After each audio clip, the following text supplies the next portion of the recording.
আসসালামু আলাইকুম, সবাই কেমন আছেন? তো চলে আসলাম আপনাদের মাঝে আর একটা নতুন ভিডিও নিয়ে।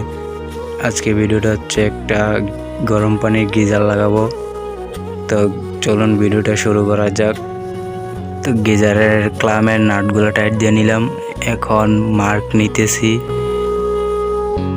সেই মার্ক অনুযায়ী ঢিল দিয়ে ছিদ্র করতে হবে।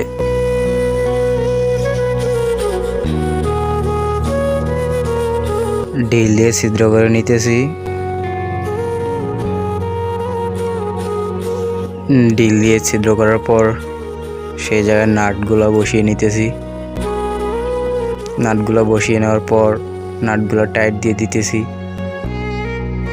তারপরে বাথরুমের ভিতরে যে গরম পানির পাইপটা ছিল সেই পাইপে অ্যাঙ্গেল বাল্বটা লাগিয়ে নিলাম।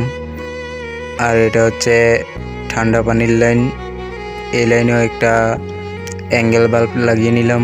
তারপর অ্যাঙ্গেল বাল্বটা ভালোভাবে টাইট দিতেছি।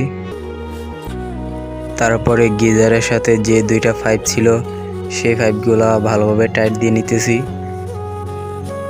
পুরো ভিডিওটা আপনার কাছে কেমন লাগলো সেটা অবশ্যই কমেন্ট করে জানাবেন। আর ভিডিওটা ভালো লাগলে পেজটা ফলো দিয়ে রাখবেন। এই যে আমার কাজ কমপ্লিট। এটা হচ্ছে পুরো গিজারের কাজ।